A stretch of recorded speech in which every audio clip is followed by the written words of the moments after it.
Here we go. And welcome back, folks. This is U.S. Home Talk. It is Wednesday. We are glad to be here.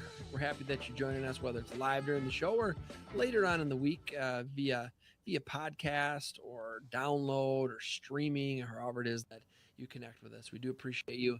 Of course, Facebook and YouTube is where it starts, but then you go to our website, ushometalk.com, and we sync with all of the streaming platforms. So thank you, however it is you are tuning in. Jason Walgrave here with Walgrave Real Estate Group and the Minnesota Real Estate Team at RE/MAX Advantage Plus. We've got Mortgage Michael Overson at Illuminate Bank. We've got Marcus Walgrave with Hague Realtors. Man, we're here. We're here. We got Evan Little, the great producer, the man, the myth, the legend that really makes it all happen. Makes it all happen. You guys are looking good today. Man, something different than last time? I don't know. It's hard to tell, but you guys are looking good. Yeah, nothing different. Extra sleep last night? Yeah. Less sleep last night, actually. That never happens when you have kids. To get the extra one, that's a tough one. Yeah, you get extra sleep. I can't remember that the last time that happened, to be honest with you. Only on vacation, when it's just my wife and I. That's the only time I get extra sleep. True story. Folks, we're going to be talking about questions to ask when choosing, or rather hiring a realtor, because that's what you're doing. You're hiring an agent. And we're going to go through some good questions to ask. Best way to get a hold of us anytime is our website, ushometalk.com. We've got a real estate hotline number that is 24-hour real estate hotline number. Call or text any and all things real estate to 612-234-7585. That is the real estate hotline number. Call or text anytime, 612-234-7585. Connect directly with Mike, Marcus, myself, Evan, all of our fantastic partners that are all a part of ushometalk.com, all things real estate. And again, be sure to check out the website, ushometalk.com. Questions asked. Let's get going. Let's get into them. Number one. Okay, let's do this. Let's do a little role playing. Okay, we'll do a little role playing. Spicing it up today. I'm gonna be the buyer. I'm gonna be buyer. Jason's the buyer. Buyer. What should we call him? Billy Buyer. Buyer Billy. I'm Buyer Billy. Okay. And so Marcus, you're a real estate agent, and Mike, I'm gonna have you pretend like you're a real estate agent too, because I'm gonna ask Marcus a question, and then I'm gonna ask you a question. All right. So I'm Billy Buyer. I'm sitting down with Marcus and his team, and I got some questions for you. Marcus, how long have you been in residential real estate, and is this your full-time job? Great question. I think first to start it out with is the brokers that I work under, Hague Realtors. We were founded in 1945. So they are the oldest real estate brokerage in the state of South Dakota. And we're also, the number one brokerage in terms of volume and second in terms of agent size. Wow. And so the amount of resources that they have acquired over the 80 plus years is incredible. And then personally, I got licensed in 2014 and have been doing it full time since then. No side gigs, no side hustles. It's full time real estate. It's important. Folks, I mean, it is important. And look, I know a lot of part-time real estate agents that are fantastic people. I really like them. They're good people. They're good family people, or, whatever the case is. I have yet to see a part-time real estate agent in all the years that I've been doing this. I have yet to see a part-time real estate agent make it in the business. Now that doesn't mean you can't be full-time for 10, 20, 30 years and then kind of semi-retire to a part-time status. I've seen that work. I have yet to see anybody come into this business on a part-time basis and make it. Real estate's a full-time job. It's more than a full-time job. I mean, it is. You think about the hours, Marcus and Mike, and that we put in every week. And I'm not talking about office hours. I'm talking about working hours. I mean, it's basically from 5 a.m. until 10 o'clock at night every single day. I mean, those are the hours that you're on call. I mean, you're on call all the time. And so I just don't think it's possible to do a great job if you're not full-time in the business? And so it's a great question to ask. There's so many moving parts in real estate, right? I mean, Mike in the finance world, maybe 4 or 5 years ago, it would take a month to move a rate, but now it's like, half a day and rates can jump around. And that's, if you're not dialed in, you're not going to be able to fully service your client. Questions to ask when choosing a realtor. Marcus, I'm going to come back to you on this one as well. Do you have any designations or certifications? Yes, I have the accredited buyer representative and the seller representative as well, the SRS and the ABR. I'm a real estate broker, not a broker associate. So that there's kind of some additional level of experience to earn that title. And so yes, there's more to it than just having the real estate license to practice real estate. I feel like the designations were more important in previous years. When I got my license in '99, some of the continuing education courses were those designation courses. They counted as same as CE credits, right? And so I got the GRI and the ABR and the relocation, and I mean, I don't know. I think I have 10 or 12 different designations. It was to a point on my business card that there's too many letters, too many, abbreviations to it. But I always figured, hey, if I've got to take CE anyway, continuing education, why not do something that I'm going to learn a little bit more, or I'm going to be a new construction specialist, or a relocation specialist, or there's a lot of really good ones out there. So it's a great question to ask. What are you doing outside the minimum that's required? Are you a listing or a seller expert? Do you know how to market homes? And are you a buyer's representative? I mean, there's different things. I think it's a great question. Folks, we're talking about questions to ask when choosing a realtor. Next on our list, Mike, what is your business philosophy? That's a tough one. My business philosophy, being the part-time agent I am, I fake it till I make it, is my philosophy is. But is that good? Is that what you're looking for? Oh, that is honest, isn't it? Got the honesty part figured out. A lot of agents and teams, they have mission statements, or they've got their. We have a full bio with a resume. We have all of our certifications. We have our community contributions. We've got our educational back. We've got it all in there. I think you don't see that a whole lot, having agents having resumes. My belief has always been every seller that I meet with, and buyer, but it's a job interview, right? And so if I'm going to a job interview, what am I going to have? My resume and my bio and my work experience, maybe some references, some testimonials, or examples of folks that I've worked with in the past. And it's good to show those things. It's okay for a consumer to ask for those things, right? And so what is your philosophy? What is your bio? What is your resume? All good questions to ask your realtor when you're interviewing. Folks, we're talking about questions to ask when choosing a realtor. This one is, this could go to both of you. Marcus, I'll give this one to you. How many buyers did you and your real estate brokerage represent last year? So this could be, you, your team, and your brokerage. I'd probably add those three: you, your team, and your brokerage. A question that that buyers, and if you're needing to buy a home and you're looking to hire an agent that works with buyers, it's a good question to ask. How many buyers did you work with last year? Or if you're talking to Mike, how many loans did you do last year? It's kind of important. If Mike's like, oh, dude, had a big year last year, did 13, more than one per month last year, I'm a little concerned about that, Mike. So good questions to ask. It's important.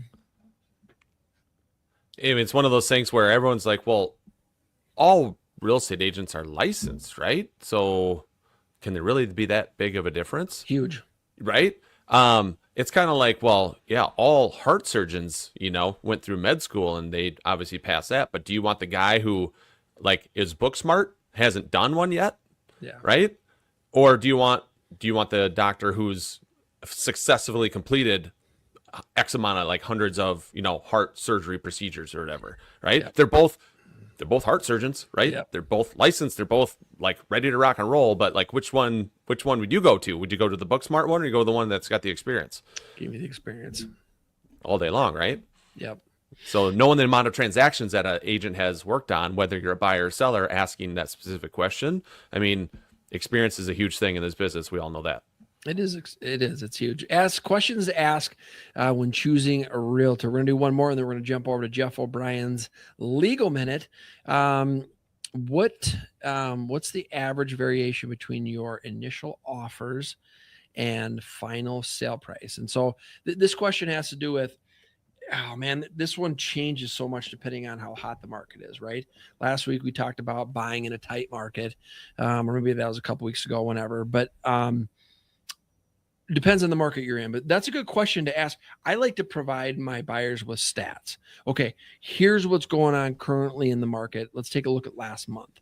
Homes were selling for X amount, percentage compared to the list price. Or maybe they're looking at a specific neighborhood. If they got a house that they want to make an offer on, I'm gonna do a CMA.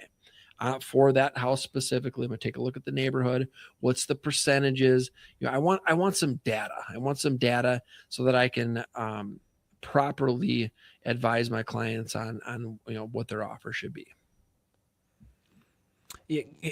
Providing that information, in that introductory meeting, or whether it's a seller or a buyer, I mean, it's super valuable for them, because obviously if you're a seller, you're going to have a general idea of how it's going to play out when you do receive offers. You can minimize the emotion factor, and the same goes with buyers as well. If you're going into a super tight price range, that's what you want to buy in, and you're already being told, hey, this is going to be a good chance of multiple offers. If that happens, here's what to expect. The stats can be really helpful, especially when they are specific to the individual. You can speak stats generally. I mean, we hear national stats all the time on the national media outlets, and then when you look at our specific regions, they could be drastically different. So having stats that are specific to exactly what you're trying to achieve in your real estate goals is very key. Folks, we're talking about questions to ask when hiring a real estate agent. Be sure to check out our website, ushometalk.com. We've got a real estate hotline number set up, 612-234-7585. Our real estate hotline number, 24-hour number. Call or text anytime. Connect with Marcus, Mike, myself, Evan, all of our fantastic partners, 612-234-7585. We're going to go to Jeff O'Brien's legal minute, and then we'll come back and finish up questions to ask. This is Jeff O'Brien, attorney with Hush Blackwell, with the U.S. Home Talk Legal Minute. Earnest money is compensation paid at the time a real estate purchase agreement is signed. The deposit serves one primary purpose. It shows that the buyer is serious about following through on the purchase. Earnest money is not the same thing as a down payment, but is often included as part of the down payment. From a buyer's point of view, earnest money along with a contract indicates that he or she really does intend to buy the house. Once a purchase agreement has been signed, the seller isn't supposed to sell the house to someone else, but the seller might back out if a better deal comes up, even with the risk of potential penalties. When earnest money is involved, backing out becomes harder. For sellers, earnest money is a form of insurance because most people are unwilling to walk away from their payment. The value of earnest money associated with a purchase agreement varies, and the terms surrounding the earnest money are spelled out in the contract. Not just the amount of money that will be paid, but what will happen to that money if it is paid, but the deal subsequently falls through. Buyers, for example, might want a refund clause in the event that they cannot get financing, while sellers may desire a forfeit clause that if buyers walk away for a petty reason, the seller gets to hold on to that earnest money as compensation for his or her time. This is Jeff O'Brien, attorney with Hush Blackwell, with the U.S. Home Talk Legal Minute. That's good stuff. Thank you, Jeff O'Brien. Talking about questions to ask when hiring a real estate agent, a realtor. Next question. Will you represent me exclusively, or will you represent the buyer or seller as well? What does that mean? So this is a good question. And keep in mind, if you've got a brokerage, so for example, Remax Advantage Plus, a brokerage that I'm with, there's about 500 agents. There's a pretty good chance that we may be in dual agency. meaning representing both buyer and seller in a transaction. When a brokerage, so brokerages are the entity that actually holds the listings, right? So you got 500 agents, you got agent, one and agent, 150.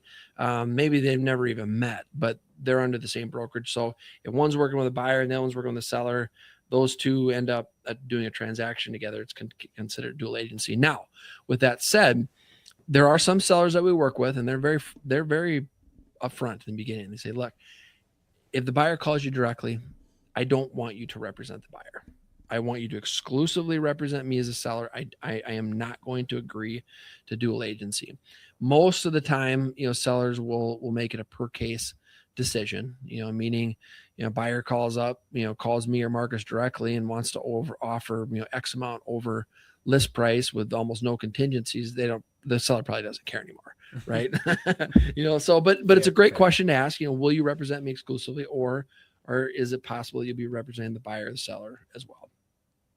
Folks, we're talking about questions to ask when choosing a realtor. This one is a good one. Jason, if I could as well. Yes, sir. I mean, you guys service the Twin Cities area, Minnesota. My primary market is Sioux Falls, South Dakota. And so how we define, one, we don't have dual agency. That agency is labeled as limited agency. And in the scenario that you provided, a brokerage can represent a buyer and can represent a seller and not fall in what we deem as a limited agency. We have what is called appointed agency. So, in your example, that only really applies for our market in South Dakota, in the event that a team, so as myself as the team leader of South Dakota Home Team, if myself and my team are appointed to represent, and then if myself or someone within my team had the buyer, then we would fall into that limited agency, which is a similar world as the dual agency. But as the brokerage, we don't fall into limited agency because agent 1 and agent 200 have the buyer and seller, even though they have no team relationship. It's considered an appointed agency. So honestly, Marcus, I think that's a better way to do it. Yeah, I think it's kind of ridiculous that agent 500 who might be officed in the northeast sector of the Twin Cities, which is 3 hours away from you, and then have to have the conversation like, well, we're dual agent. I don't know who this agent is. Never met him. It's one of the 500, and they're 3 hours away from us. But so I kind of agree. I feel like we have a little bit of a better structure. There's a few things in South Dakota that are done a little bit better than in Minnesota here. Just a couple. Just a couple. Sometimes the weather gets a little bit nicer, Folks, we're talking about questions to ask when hiring a realtor. Next on our list, this can go to you, Mike. It certainly is relevant to U.S. Home Talk and what we do here. Can you recommend any service providers who can help us obtain a mortgage, make a home repair, maybe do an inspection, we need an attorney, some insurance? Do you have any service providers that you can recommend? It's a big deal because there's 11 different parties, I think, involved in a real estate transaction, from the real estate agent to the title company to your insurance agent to the mortgage guy to the appraiser to it keeps on going and going, right?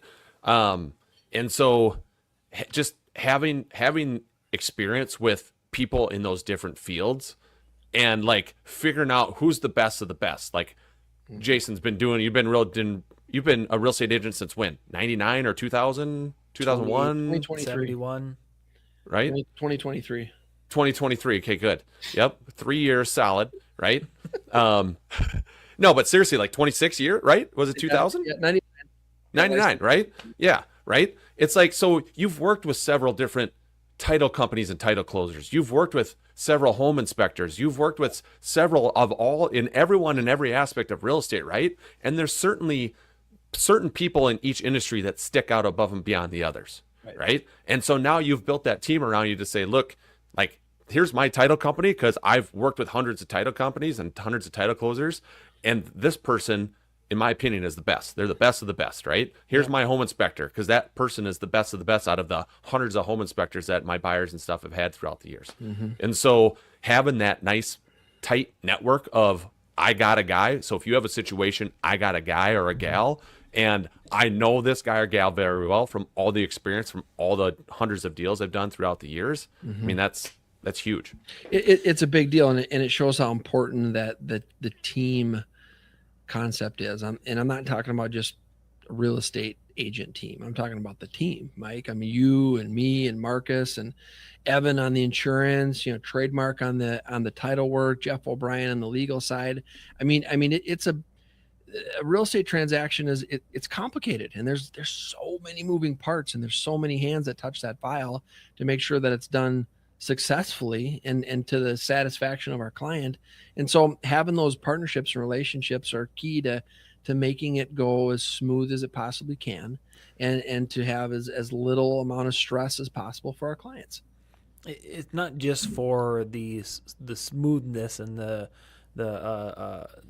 servicing our clients, but also it's that big picture, right? I mean, the ultimate goal is to achieve our client's real estate goal, but it takes two to tango. It's very likely that the people that we are representing is going to be a different party than the other side of the transaction.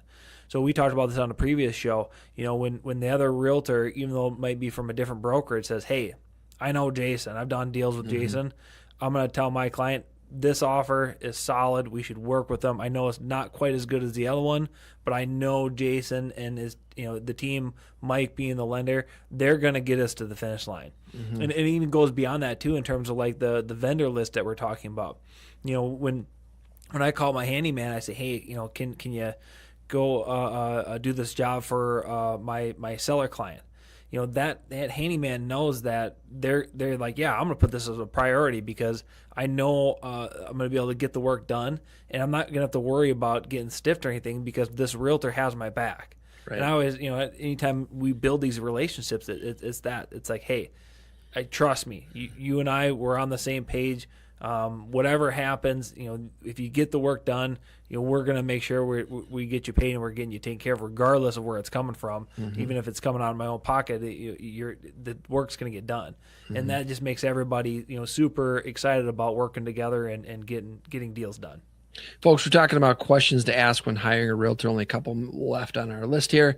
Next one, second to the last. How will you keep me informed about the process of my transaction? And this is a question for, Mike. Marcus, we all have, I think, similar ways to stay in contact, but Mike, how do you keep informed with your clients throughout the process?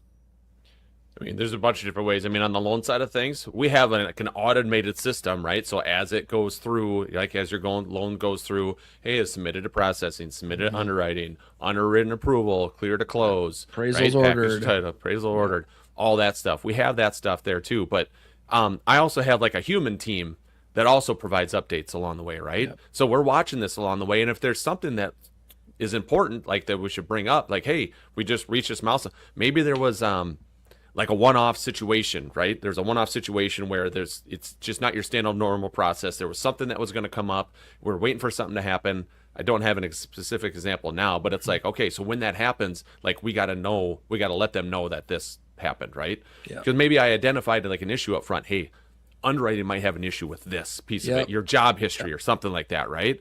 So like there might be a little bit more we need. There might be a letter of explanation. There might have to be a little bit more documentation. Might be more something that we have to get along the way, but let's stick with what we got now, and then we'll let them ask us for more stuff down the road. Like if that circumstance comes up, then we're physically reaching out to them directly to say, hey, remember that conversation we had about this? Good news. They didn't ask for anything else. We're good. We're good. Right? Or they did ask for something, but it's kind of what we expected, right? So just get me this and that, squash that, and we're done, and we'll be clear to close. Folks, we're talking about questions to ask when choosing or hiring, rather, a real estate agent, a realtor. One left on our list, but be sure to check out our website, ushometalk.com. Our real estate hotline number, which is 24 hours. Call or text anytime, 612-234-7585. Call or text anytime to that number. Last on our list, questions to ask when hiring a realtor. Can you provide me with contact information of your 3 most recent clients? This is one I've been asked twice in all these years, but I've got, I would say most 80% or more of my clients would be more than happy to take a phone call from somebody that's interviewing me. And the other 20%, they don't reply to anything, so I'm not going to ask them. but it's a good question to ask. Can I talk to somebody you've most recently worked with? Some agents are really good about getting reviews, and Mike, you and your team have a bazillion reviews. You guys do an excellent job at it. I know this because I fill one out every time I do a deal with you. But it's a good question to ask, and I think I do that. So when companies contact me and they lead gen companies call and they say, oh, I got this lead gen program, and you should take a look at it, and here's the 20-minute demo and blah blah blah, right? I always end that with, and I usually take those 15-20-minute demos because I'm curious, but I'll end it with, hey, I'd like to talk to like 3 agents that you're currently working with, and if they're like, they don't get back to me, or if the pause is too long, then well, what do you mean you can't provide that? If you guys are doing a good job, I just want to talk to 3 that you're working with right now. And so most of the time they'll say, okay, it's so and so and so and so, and I'll look up their information and give them a call. That's an okay question to ask, and if you're a full-time agent and you're a professional and you're doing a great job, you'll have people that are willing to, speak on your behalf. Seems like new construction buyers are quick to ask the builder that kind of question, right? Oh yeah, for sure. Like, hey, can I see a couple that you just been, or a couple talk to the homeowners that just bought from you in the last year or two, and see how the process went, and great way to do your due diligence. It's good stuff, folks. We appreciate you tuning in again this week. We've been talking about questions to ask when hiring a realtor. Of course, we'll be back next week at noon as well. Whether it's live or later in the week, however you do tune in, we do appreciate you.